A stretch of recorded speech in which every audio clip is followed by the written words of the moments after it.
So, pauwi na po kami from Sapangwak High School. Kasama ko po si Ma'am Elle, si Ma'am Cho, at saka si Ma'am Hazel.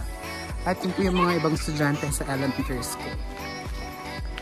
So, yan po yung aming dinadaanan araw-araw, every morning and every afternoon po. No? Yun, sementado na po siya dyan from bandang itaas pa po ng school namin sa high school at pababa po hanggang doon po sa may court po nila. Ayan po yung aming dinadaanan every morning and every afternoon.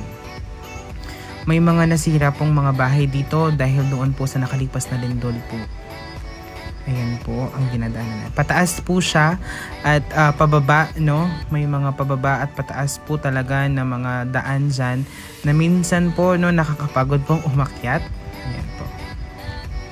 Ayan, lumalakad po kami. Hello. Aqua Plus.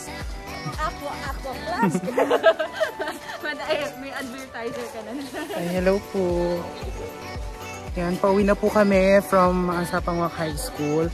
And usually po, umuwi kami mga 4 p.m.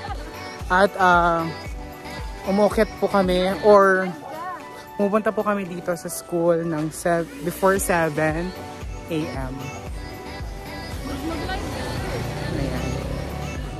So, dito na po yung papuntang court. At saka po yung dating elementary school po na nabagyuhan at nalindulan na rin po siya. So, hindi na po siya nagagamit. Ayan po yung mga estudyante po namin na nagbabasketball po after po ng class.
Sa part po nito, pinauna na po namin sina Ma'am Chona at sina Ma'am Hazel sa isang kolong-kolong dahil may mga estudyante po kami na nag-offer po ng ride po sa amin. Ayan po. So, pinauna na po namin silang dalawa para agad na rin po silang makauwi sa kanilang bahay at makapagpahinga na po. Ayan. So, chika-chika lang po kami dyan ni Ma'am Eri Joy. Nililibang po namin yung aming mga sarili para agad pong makauwi. Ayan po. May mga estudyante po kaming dumadaan na nakakulong-kulong. Kaso pauwi po, iba po yung direksyon nila. Ayan. So, nagchichikahan lang po kami dyan.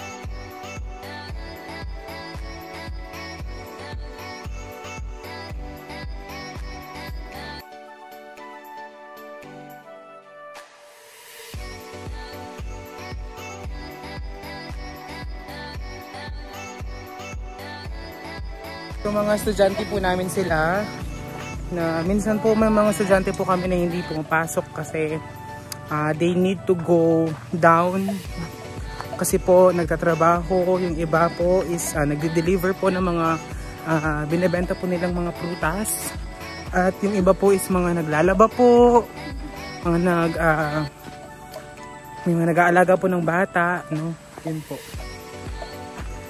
So, yun.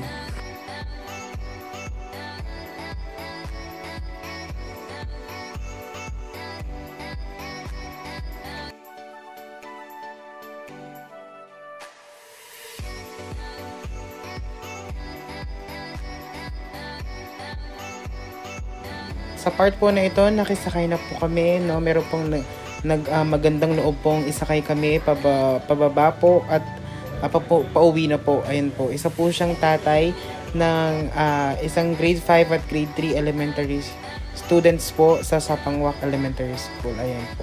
Mag-iigib po siya ng tubig at dahil wala po siyang sakay at inoffer na niya po kami. No, kahit nakakahiya po yung daan at napakabigat po namin. At dyan po pala sa may peace camp po ng office. Ayan, nakita po namin sina Ma'am Hazel at Ma'am Cho at hinihintay po pala kami para sabay-sabay po kaming makuwi. Ayan po, nauna lang po kaming konti sa kanila.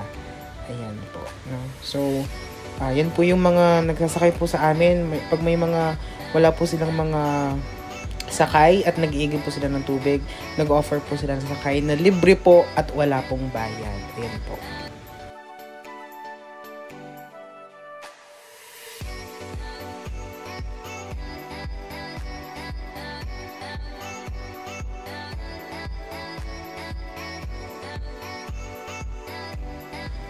Struggle is real po talaga pag ganyan po yung daanan, no. Malambot po yung buhangin na dadaanan at may mga part po na meron kaming nakakasalubong na dahil maliit lang yung daanan, no. Kailangan po namin bumaba. Ayan po, bumaba po kami dyan para maitulak po siya at mapunta po doon sa patag na daan.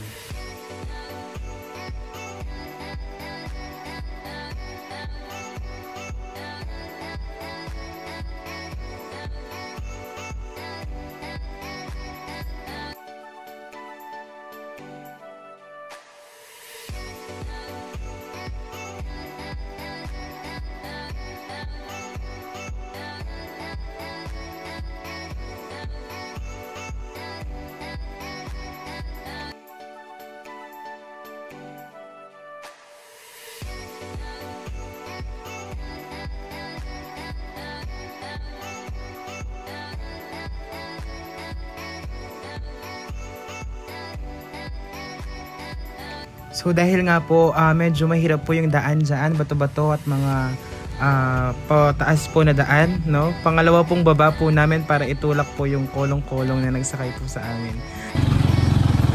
Yan po yung dodomi pong dadalaanan. Yan po yung araw-araw namin dinadaanan dito sa Sapangwak. Papunta pong Sapangwak High School at Sapangwak Elementary School. Yan po. L. Bigyan natin ng pera yung mga bata.